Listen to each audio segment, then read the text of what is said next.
Información aquí en Arriba Bogotá y hoy en Le Tengo el Remedio vamos a hablar de un tema muy importante como todos los días, pero esto le preocupa mucho a la gente en esta temporada de Semana Santa y de vacaciones, algunos días de descanso y por supuesto la alimentación y la nutrición. Por eso nos acompaña la doctora Ana María Rivera. Buenos días, gracias por acompañarnos aquí en Arriba Bogotá. ¿Cómo está?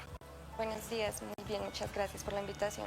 Bueno, vamos a hablar de esto, Estefanía, ¿no? Vamos a hablar sobre alimentación y hay algo que todo el mundo dice que en Semana Santa solamente se puede comer pescado. Empecemos hablando por eso. ¿Qué pasa con las personas que cambian totalmente su dieta, dejan de comer carnes, algunas proteínas y reemplazan totalmente por el pescado? ¿Esto es recomendable? Bueno, digamos que esta pregunta tiene como varios puntos de vista. El primero es que la alimentación no es un acto puramente biológico, sino que también es un fenómeno sociocultural. Entonces, todo lo que comemos, cuánto comemos, en qué momento del año lo comemos, está enmarcado pues, bajo unas tradiciones, especialmente la de Semana Santa, en la que algunas personas optan por dejar de comer la carne y lo sustituyen o lo reemplazan por el pescado o algunas preparaciones a base de plantas o de frutas, verduras.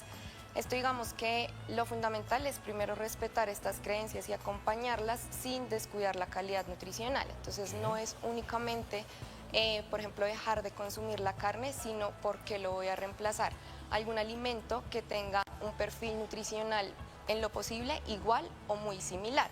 En el caso del pescado es un excelente alimento, tiene muy buena fuente de proteína, es una excelente fuente de proteína, tiene vitaminas del grupo B, B1, B9, B12, tiene una cantidad muy significativa de algunos minerales como calcio, hierro, yodo, fósforo, potasio, entonces, y sobre todo tiene un perfil de ácidos grasos muy bueno. El pescado se conoce, especialmente los pescados azules o grasos, se conocen por su aporte de omega 3, que es un ácido graso beneficioso para la salud cardiovascular, nos protege de todo lo que es el corazón, el cerebro, el sistema nervioso, es fundamental para la integridad de nuestras membranas celulares y un papel fundamental de ese omega 3 es que ayuda a regular los lípidos en sangre, entonces es nuestro mejor aliado para poder disminuir ese colesterol que se conoce como malo o LDL y los niveles de triglicéridos también. Entonces tenemos que el pescado sí es una muy buena alternativa para esta época para sustituir la carne. Doctora, yo le hago una preguntita allí, ¿cuál es el pescado azul? O sea, la mojarra, la que uno ve roja, ¿esa no funciona o sí funciona, pero...? No, la clasificación, por ejemplo, entre pescados blancos o magros y pescados azules depende como del contenido de grasa precisamente y esto lo va a determinar el tipo de agua en el que vive el pez. Entonces los pescados blancos o magros viven en aguas muy profundas y no se movilizan tanto. Entonces no requieren como ese tejido graso adicional para realizar sus actividades. Entonces el contenido de grasa es menor al 3% aproximadamente.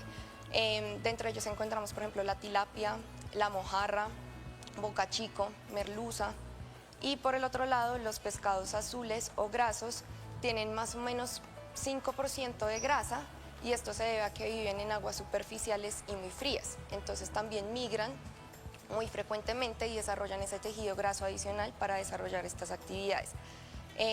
Pero esta grasa, como lo mencioné anteriormente, es una grasa saludable, es el omega 3 que es muy beneficioso para nuestro organismo y entre esos pescados azules encontramos el salmón, por ejemplo, las sardinas, atún y la trucha arcoíris, por ejemplo. Entonces, digamos que va a depender del objetivo que esté buscando cada persona con su alimentación, pero en general tanto magros como grasos son muy buen alimento. Doctora, también durante Semana Santa hay personas que en el marco de esta conmemoración de la Semana Mayor y todas estas tradiciones religiosas deciden realizar ayunos de pronto muy largos en conmemoración de la muerte de Cristo y demás.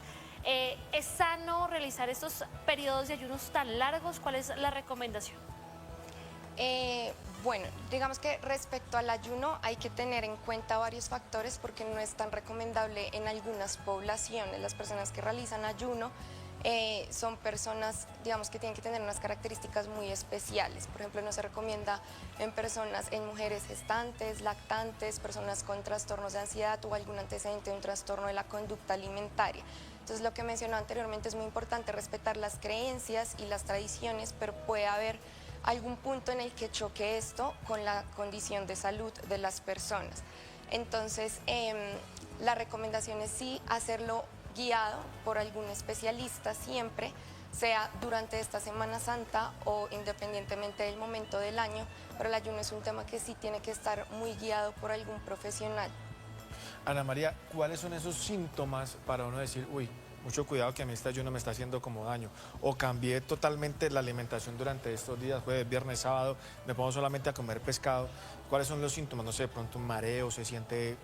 ya usted Sí, la que sabe. generalmente cuando hay alguna restricción muy radical, por ejemplo, de algún alimento, el cuerpo empieza a manifestarlo a través de mareos, sudoración excesiva, falta de concentración, incluso pueden haber desmayos. Entonces ya estos son signos de alarma en los que estamos, porque se cae en el error de quitar De una. radicalmente un grupo de alimentos y no sustituirlo. Entonces ese realmente es el problema. No compensamos lo que estamos quitando y ahí es donde el cuerpo pues evidentemente se empieza a manifestar. Doctora, hay algo que pasa durante también esta época y es que vemos a muchas personas yendo a las iglesias, subiendo Monserrate, y también pasa esto. Entonces vamos a subir Monserrate, pero venimos de un periodo de ayuno y vamos subiendo, nos podemos descompensar. ¿Qué hacer en ese tipo de casos? Mantener la buena hidratación, la alimentación, si vamos a ir a estos lugares donde hay tanta conglomeración de personas. Ahí la recomendación fundamental es mantener la hidratación más o menos entre 1.5 a 2 litros de agua de líquido durante el día, especialmente cuando vayamos a hacer este tipo de actividad física. La alimentación muy completa. Aquí la recomendación es que no descuiden el aporte de fibra proveniente de frutas, de verduras, la proteína. La proteína es esencial para la recuperación muscular, entonces es uno de los macronutrientes más importantes al momento de hacer actividad física. Y la hidratación, que ya lo mencioné. Esos digamos que son los dos tópicos más importantes para evitar algún tipo de descompensación cuando se hace actividad física que no estamos acostumbrados en otros momentos del año. Y los que van a subir, por ejemplo, a Monserrate temprano en ayunas, llegar allá y comerse un tamalito es una buena opción, pero no se pueden ir tanto porque se pueden marear en el camino. Esa subida siempre es... Es intenso. Siempre es alta. Doctora, hay mucha gente que de pronto utiliza estos días de descanso para empezar una dieta saludable para bajar de peso, pero nunca han hecho una dieta o empiezan con la restricción, como usted lo dice. ¿Cuáles son estas recomendaciones o cómo sería una dieta balanceada, nutricionalmente hablando, para que la gente esté comiendo bien? Pues que lo primero es evitar precisamente quitar algún grupo de alimentos. Se tiene la creencia de que para lograr una pérdida de peso fácil o rápida hay que quitar o las grasas o las proteínas o los carbohidratos, y esto a corto o a mediano plazo puede generar deficiencias nutricionales. Entonces lo primero es tratar de mantener una dieta lo más completa posible, que incluya un buen aporte de fibra proveniente de frutas, de verdura, de grasas saludables, aguacate, aceite de oliva, frutos secos, proteínas, preferiblemente magras, completas, carne, pollo, pescado, algunas leguminosas, el huevo también cuenta como proteína. Y digamos que esa es una recomendación importante, no restringir un grupo de repente. Otro error de pronto que se comete mucho es reemplazar todos los productos regulares por su versión light. Ah, y que ahora está muy de moda, además. Entonces resulta que para que un producto sea light se modifican algunos nutrientes como el azúcar o la grasa, pero para compensar ese sabor que se modifica, entonces se añaden almidones, se aumenta la cantidad de sodio o edulcorantes. Entonces terminamos consumiendo un producto aún más ultraprocesado que el regular. Entonces tener muy en cuenta las etiquetas de esos productos light. Puede que no, digámoslo coloquialmente, puede que no engorde o no tenga calorías, pero no es necesariamente igual o más saludable. Exactamente. Entonces ahí la importancia de verificar siempre lo que diga la etiqueta. Y otra recomendación es que muchos actuamos bajo la premisa, porque también pasa, nosotros también somos humanos, actuamos bajo la premisa de comer todo lo que no comimos en un año en un tiempito de descanso. Entonces una vez al año pues no hace daño. Y evidentemente no nos va a causar mayor molestia o mayor problema de salud, pero sí terminamos compensando. Entonces comemos todo en una semana y después de la Semana Santa empezamos, ¿y ahora qué hago? ¿Cómo compenso? La recomendación más importante ahí es volver a la rutina lo más rápido que se pueda. volver a retomar nuestra actividad física, volver a consumir nuestras frutas, nuestras verduras, hidratación, pero no es necesario caer o hacer este tipo de dietas detox o los batidos, porque nosotros contamos con 2 órganos especializados en desintoxicarnos diario, que son los riñones y el hígado. Entonces, no es necesario caer en estas dietas ni restringirnos y tomar únicamente agua todo el día, sino retomar nuestra rutina lo más rápido que se pueda. Doctora, ¿qué decirle a esa gente que precisamente hizo eso? Porque durante vacaciones a veces uno dice, no importa, estoy de vacaciones, voy a comer lo que sea, pero llegan de Semana Santa con problemas gastrointestinales, algunos problemas estomacales. ¿Qué decirles a esas personas para que eviten ese tipo de acciones y pues claramente para que ayuden a mejorar no solamente su salud nutricional, sino toda su salud? Lo más importante es que durante las épocas de descanso, por ejemplo en esta Semana Santa, también traten de encontrar un balance. No es necesario restringir, digamos que muchas personas viajan a diferentes regiones del país en donde hay tradiciones culinarias, hay regiones que se caracterizan de hecho por la oferta única de postres y de dulces, entonces también es necesario conocer esta gastronomía sin llegar a que choque también esa restricción. Entonces la recomendación es moderar las porciones, por ejemplo, media porción de un postre y también buscar estrategias para compartir. Entonces tú te comes la mitad de uno, yo me como la otra mitad, completamos un postre, una porción, y he probado 2 alternativas y voy conociendo también la gastronomía. Entonces, fundamental moderar las porciones, tratar de mantenerse activos durante el descanso, caminar, evitar usar los medios de transporte pues público, sino lo que más se pueda para ir de un lugar a otro caminando.